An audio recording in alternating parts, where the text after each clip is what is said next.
नमस्कार प्यारे बच्चों, कैसे हैं आप सब। आई होप आप सब बहुत अच्छे हैं और बहुत अच्छे से पढ़ाई कर रहे हैं। आज हम पढ़ने जा रहे हैं आपका पहला पार्ट, वो है व्याकरण। तो संस्कृत व्याकरण का अर्थ, महत्व और प्रयोजन। तो आज हम संस्कृत भाषा व्याकरण के बारे में पढ़ने वाले हैं। तो चलिए शुरू करते हैं। पहले तो व्याकरण क्या होती है।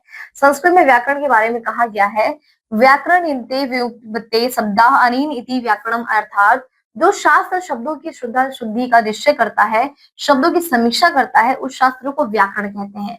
व्याकरण में भाषा के शुद्ध ज्ञान की प्राप्ति होती है। शुद्ध बोलना, लिखना व पढ़ना व्याकरण के ज्ञान से ही संभव हो पाता है। ठीक है, महत्व क्या है इसका। संस्कृत भाषा को वेद का प्रमुख अंग और विद्वानों का मुख कहा गया है।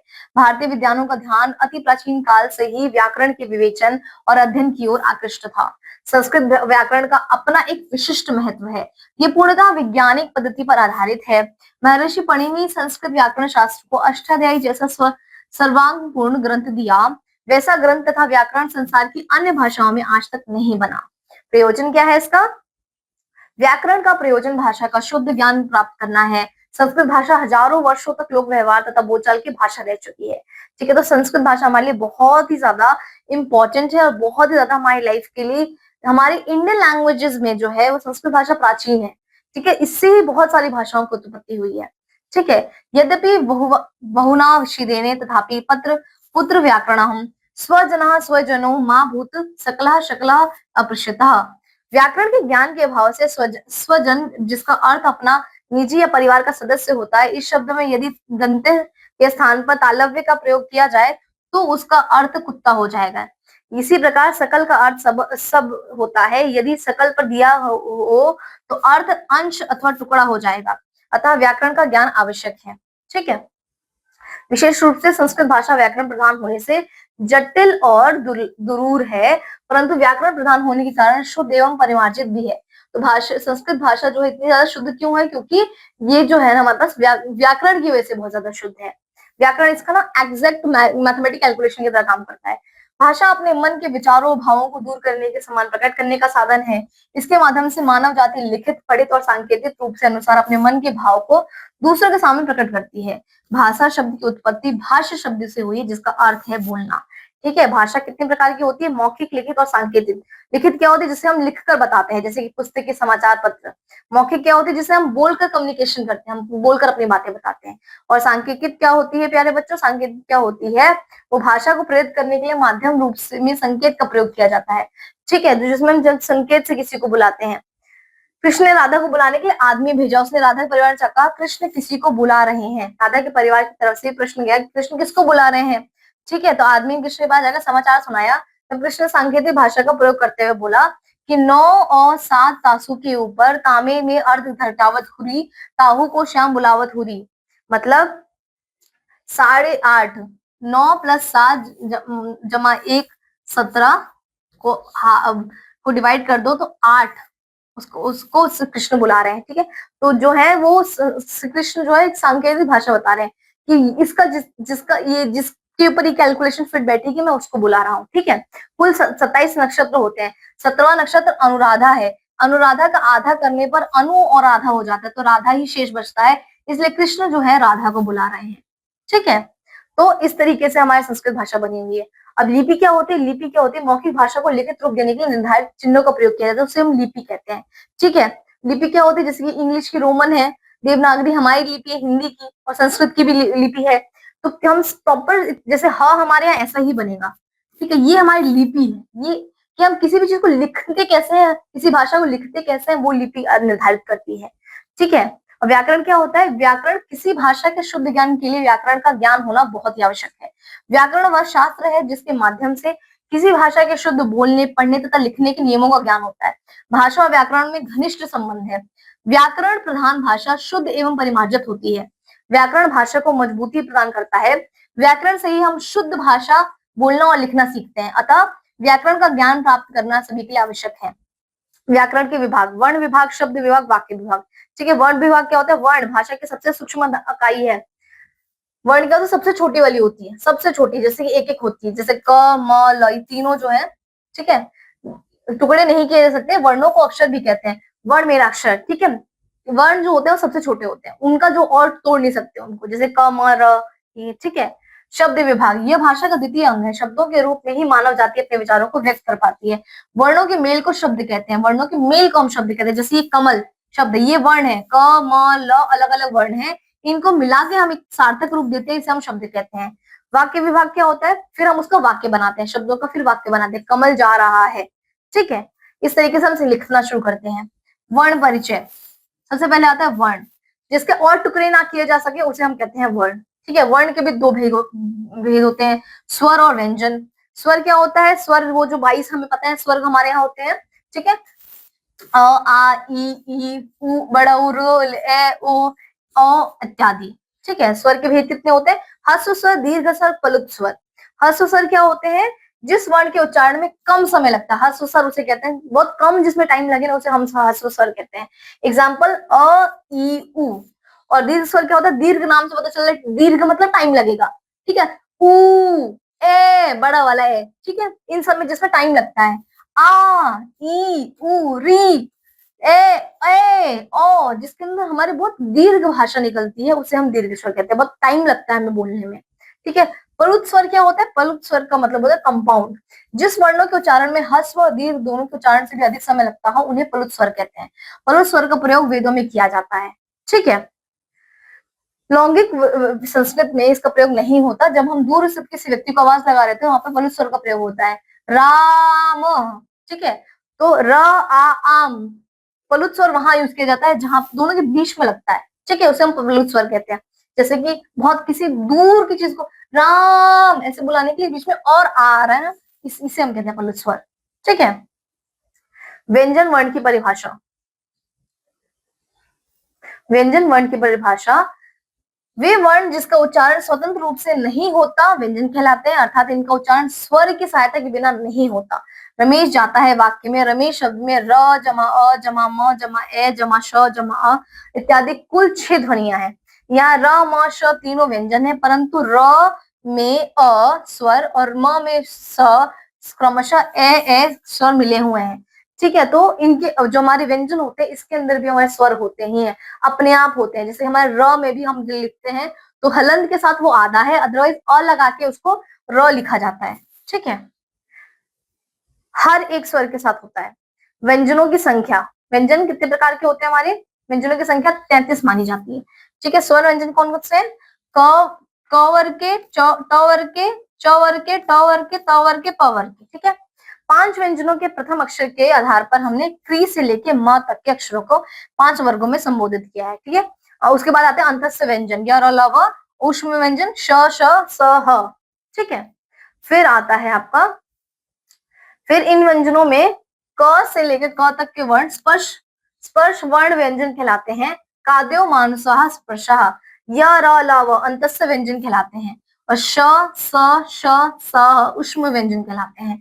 संयुक्त व्यंजन छ छ त्र ज्ञ घ श, ठीक है, ये हमारे संयुक्त व्यंजन होते हैं। स्पर्श व्यंजन क्या होते हैं, स्पर्श व्यंजन उसे कहते हैं जिसके उच्चारण से जीभ का विविध तालु आदि से स्पर्श हो, जिससे हमारा तालु जो है वो हमारी इस ऊपर वाले पॉइंट से जाके टच हो, उसे हम कहते हैं स्पर्श व्यंजन। क ख ग घ ड़ च छ ज झ न ट ठ ड ढ ण, ठीक है। ये सारे व्यंजन जो है ये हमारे स्पर्श व्यंजन कहलाते हैं क्योंकि हमारी जीभ से टच होते हैं, ठीक है। अंतस्थ व्यंजन क्या होता है, जिन वर्णों के उच्चारण में स्वर तंत्रियों में जीवा का स्पर्श कुछ कुछ होता है उसे अंतस्थ व्यंजन कहते हैं। वे निम्न है, य र ल व, इसे हम अंतस्थ कहते हैं, ठीक है। और तीसरा होता है ऊष्म व्यंजन। ऊष्म व्यंजन क्या होता है, उसे कहते हैं जिसके उच्चारण में मुख के अंदर गर्म सांस बाहर निकलती है, गर्म सांस बाहर निकलती है उसे हम कहते हैं ऊष्म व्यंजन। जैसे कि श स सह ह ऊष्म व्यंजन है। इन्हें पुरुष व्यंजन भी कहते हैं। वर्ण व्यंजन तालिका, य श य श, ठीक है। तो वर्ण व्यंजन तालिका कैसे, ये हमारी स्पर्श व्यंजन है, अंतस्थ व्यंजन है, ऊष्म व्यंजन है, ठीक है। वर्णों के उच्चारण स्थान एवं प्रयोग, ठीक है। विभिन्न वर्णों को उच्चारण करते समय फेफड़ों से निकली हुई वायु मुख में भिन्न भिन्न स्थानों को स्पर्श करती है। जिस वर्ण के उच्चारण के समय वायु जिस स्थान का स्पर्श करती है वही उस वर्ण का उच्चारण स्थान कहलाता है। कंठ, तालु, मूर्धा, दांत, ओष्ठ, नाक इत्यादि उच्चारण स्थान है।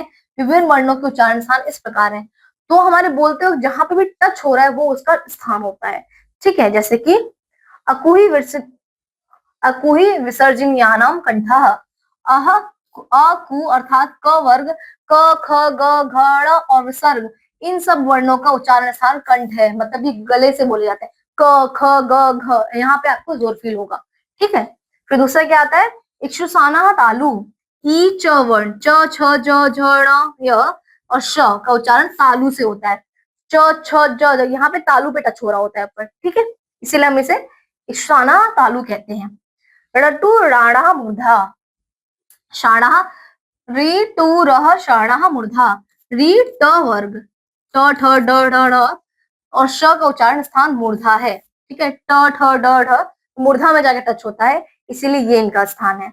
अगर हम ली त्री तू ल साना दंता, ली त वर्ग, त थ द ध न, ल और स का उच्चारण स्थान दंत है, मतलब ये जाके दांत पे मिलते हैं, इसीलिए इनका स्थान दंत है, ठीक है। उपु मध्यमानीय योषण, उपु प मध्यमानीय ना मुष्टकः, उ और प वर्ग, प फ ब भ म, उपनियन का उच्चारण स्थान ओष्ठ है, होठ है, ठीक है, होठ है, ठीक है, ओठ पे जाके मिलते हैं उ फ प ब ब म, जो पूरा लिप्स टच हो रही है, इसीलिए हम इसे कहते हैं, इसे इसे इसका जो स्थान है वो ओष्ठ है, होठ है, ठीक है। रमण वानानाम नानाम नासिका च, न म ड़ ट न, 5 वर्णों का उच्चारण स्थान नासिका भी होता है। ये नासिका, नासिका मतलब नाक, तो हमारे नाक पे इसका असर पता चलता है, मतलब इसकी जोर जो है हमें नाक पे पता चलती है, ऐसा लगता है नाक से आवाज आ रही है, ठीक है। एदंतो कंठा तालु, ए का उच्चारण स्थान कंठ और तालु होता है। ए और बड़ा ए का स्थान जो होता है वो कंठ और तालु दोनों होता है, ठीक है। औदतो कष्टकोम, कष्टकोम, ओ और अ का उच्चारण स्थान कंठ और ओष्ठ है, ठीक है, कंठ और ओठ दोनों है। वकार से दंतोष्टम, व का उच्चारण स्थान दंत और ओष्ठ है। जीवा मूल्य से जीवा मूल्यम, जीवा मूल्यम वर्णों का स्थान जीव का मूल भाग अर्थात जीवा की जड़ होता है। नासिका स्वराज से, नासिका अनुस्वार से, अनुस्वार का उच्चारण स्थान जो है वो नासिका होती है, ठीक है। अनुस्वार जो है वो नासिका, उसमें नासिका से उसको बोला जाता है, ठीक है। प्रयत्न, वर्णों के उच्चारण करने हेतु जो कोशिश की जाती है वो प्रयत्न कहलाती है, ठीक है। प्रयत्न 2 प्रकार के होते हैं, अ अभ्यंतर और ब वहा। वर्ण की उत्पत्ति से पूर्व जो प्रयत्न किया जाता है वह अभ्यंतर होता है, जो वर्ण की उत्पत्ति के बाद किया जाता है उसे हम वहा प्रयत्न कहते हैं, ठीक है। चलिए आगे बढ़ते हैं। अब हम अभ्यंतर प्रयत्न 5 प्रकार के होते हैं। अभ्यंतर प्रयत्न जो होते हैं वो 5 प्रकार के होते हैं। स्पृष्टः, स्पृष्टः, इर्दावृत्तः, विवृतः, सुवृन्तः, ठीक है। ईश्वृद्धितः, विवृतः, संवृतः। पहला स्पृष्टः, तत्र स्पृष्टः प्रयत्नः स्पर्शनम, स्पर्शनाम, स्पष्ट प्रयत्न स्पर्श वर्णों का होता है। क से लेकर म तक के वर्ण स्पर्श स्पर्श कहलाते हैं, अतः क च त प के सभी वर्णों का स्पृष्ट नामक प्रयत्न होता है। इष्टपुष्टः, सुपुष्टः, ईशतपुष्टः, ईशतपुष्टः मंतः स्थानम, अंतस्थ वर्णों का प्रयत्न ईशत स्पष्ट होता है। य र ल व अंतस्थ कहलाते हैं। ईश्वदीवृतः, ईश्ववित मुष्मातम, उष्म वर्णों का प्रयत्न ईश्वदीवित होता है। श स स ह को उष्म कहते हैं, अतः इनका प्रयत्न ईश्ववित होता है, ठीक है, ईश्ववित होता है। अभ्यंतर प्रयत्न बोधक तालिका, तो ये हमारी तालिका बता रही है कि कौन से वर्ण जो है किस जो है उसमें आते हैं, अभ्यंतर में आते हैं, ठीक है। अभ्यंतर प्रयत्न का संक्षिप्त ज्ञान, स्पृष्ट स्पर्श, इष्टपुष्ट थोड़ा स्पर्श, ईशद्वितः थोड़ा खुलना, विवृतः पूरा खुलना, संवृतः बंद होना, ठीक है। बाह्य प्रयत्न, बाह्य प्रयत्न क्या होता है, बाह्य प्रयत्न 11 प्रकार के होते हैं। विवार, संवार, श्वास, नाद, घोष, घोष, अल्पप्राण, महाप्राण, उदात, अनुदात तथा स्वरित।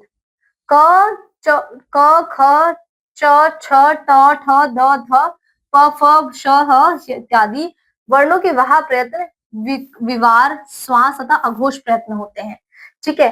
ग घ ड़ ज छ न ड़ ड़ न द स न भ भ म य त ल व ह, इन वर्णों के ब्राह प्रयत्न संवार, नाद, घोष होते हैं, ठीक है। क ख ग ण च ज झ न त ड़ ढ त थ द ध न प भ म य र ल व, ये सारे वर्ण अल्प प्राण ब्राह्म प्रयत्न के अंतर्गत आते हैं। ख ग छ झ ण थ ध फ ब म श श स, ह इत्यादि वर्ण महाप्राण वह प्रथम के अंतर्गत आते हैं। ठीक है, चलिए, तो नियम अनुसार अनुस्वार और विसर्ग का प्रयोग स्वरों के अंत में होता है। अनुनासिक ड़ और न तथा म वर्णों का उच्चारण स्थान नासिका है। इस पाठ के अंदर हमने पढ़ा कि हम किस वर्ण और स्वर को किस अपनी बॉडी के कौन से पार्ट से बोलते हैं। ठीक है, कुछ हमारे कंठ से आते हैं, कुछ नासिका से आते हैं, कुछ जीवा से आती हैं। इस प्रकार हमारे जो स्वर हैं वो भी विभाजित हैं। इसके साथ हमारे इस पाठ का अंत होता है। अब हम मिलेंगे आपसे अगले पाठ के अंदर, तब तक अपना ध्यान रखें। धन्यवाद।